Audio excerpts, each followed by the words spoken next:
رسول اللہ صلی اللہ علیہ وسلم نے فرمایا کہ ایک روز موسیٰ علیہ السلام نے کھڑے ہو کر بنی اسرائیل میں خطبہ دیا تو آپ سے پوچھا گیا کہ لوگوں میں سب سے زیادہ صاحب علم کون ہے؟ انہوں نے فرمایا کہ میں ہوں۔ اس وجہ سے اللہ کا غصہ ان پر ہوا کہ انہوں نے علم کو خدا کے حوالے کیوں نہ کر دیا۔ تب اللہ نے ان کی طرف وحی بھیجی کہ میرے بندوں میں سے ایک بندہ دریاؤں کے سنگم پر ہے جہاں فارس اور روم کے سمندر ملتے ہیں، وہ تجھ سے زیادہ عالم ہے۔ موسیٰ علیہ السلام نے کہا کہ اے پروردگار، میری ان سے ملاقات کیسے ہو؟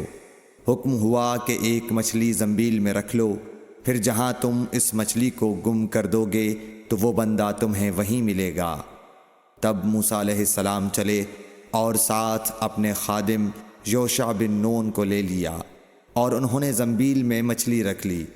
جب ایک پتھر کے پاس پہنچے، دونوں اپنے سر اس پر رکھ کر سو گئے، اور مچھلی زنبیل سے نکل کر دریا میں اپنی راہ بناتی چلی گئی۔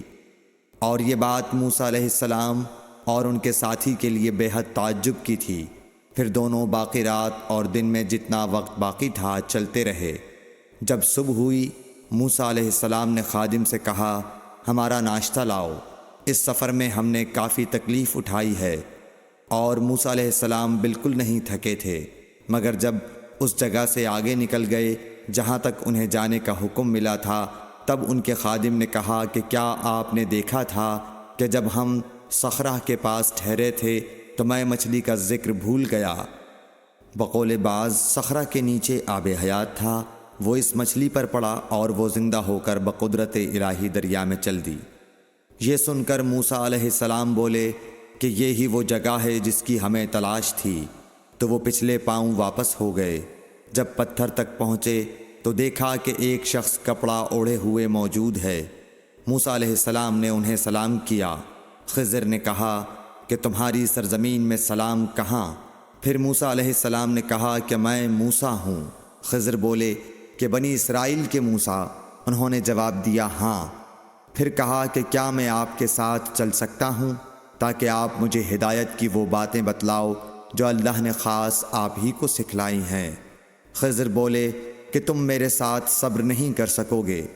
اے موسیٰ، مجھے اللہ نے ایسا علم دیا ہے جسے تم نہیں جانتے، اور تم کو جو علم دیا ہے اسے میں نہیں جانتا۔ اس پر موسیٰ علیہ السلام نے کہا کہ خدا نے چاہا تو آپ مجھے صابر پاؤ گے، اور میں کسی بات میں آپ کی نافرمانی نہیں کروں گا۔ پھر دونوں دریا کے کنارے کنارے پیدل چلے۔ ان کے پاس کوئی کشتی نہ تھی کہ ایک کشتی ان کے سامنے سے گزری تو کشتی والوں سے انہوں نے کہا کہ ہمیں بٹھا لو۔ خضر کو انہوں نے پہچان لیا اور بغیر کرائے کے سوار کر لیا۔ اتنے میں ایک چڑیا آئی اور کشتی کے کنارے پر بیٹھ گئی۔ پھر سمندر میں اس نے ایک یا دو چونچیں ماری۔ اسے دیکھ کر خضر بولے کہ اے موسیٰ، میرے اور تمہارے علم نے اللہ کے علم میں سے اتنا ہی کم کیا ہوگا جتنا اس چڑیا نے سمندر کے پانی سے۔ پھر خضر نے کشتی کے تختوں میں سے ایک تختہ نکال ڈالا۔ موسیٰ علیہ السلام نے کہا کہ ان لوگوں نے تو ہمیں کرایہ لیے بغیر مفت میں سوار کیا، اور آپ نے ان کی کشتی کی لکڑی اکھاڑ ڈالی تاکہ یہ ڈوب جائیں۔ خضر بولے کہ کیا میں نے نہیں کہا تھا کہ تم میرے ساتھ صبر نہیں کر سکو گے؟ اس پر موسیٰ علیہ السلام نے جواب دیا کہ بھول پر میری گرفت نہ کرو۔ موسیٰ علیہ السلام نے بھول کر یہ پہلا اعتراض کیا تھا۔ پھر دونوں چلے۔ کشتی سے اتر کر ایک لڑکا بچوں کے ساتھ کھیل رہا تھا۔ خضر نے اوپر سے اس کا سر پکڑ کر ہاتھ سے اسے الگ کر دیا۔ موسیٰ علیہ السلام بول پڑے، کیا آپ نے ایک بے گناہ بچے کو بغیر کسی جانی حق کے مار ڈالا؟ غضب ہو گیا۔ خضر بولے کہ میں نے تم سے نہیں کہا تھا کہ تم میرے ساتھ صبر نہیں کر سکو گے؟ ابن عیینہ کہتے ہیں کہ اس کلام میں پہلے سے زیادہ تاکید ہے، کیونکہ پہلے کلام میں لفظ لکا نہیں کہا تھا، اس میں لکا زائد کیا، جس سے تاکید ظاہر ہے۔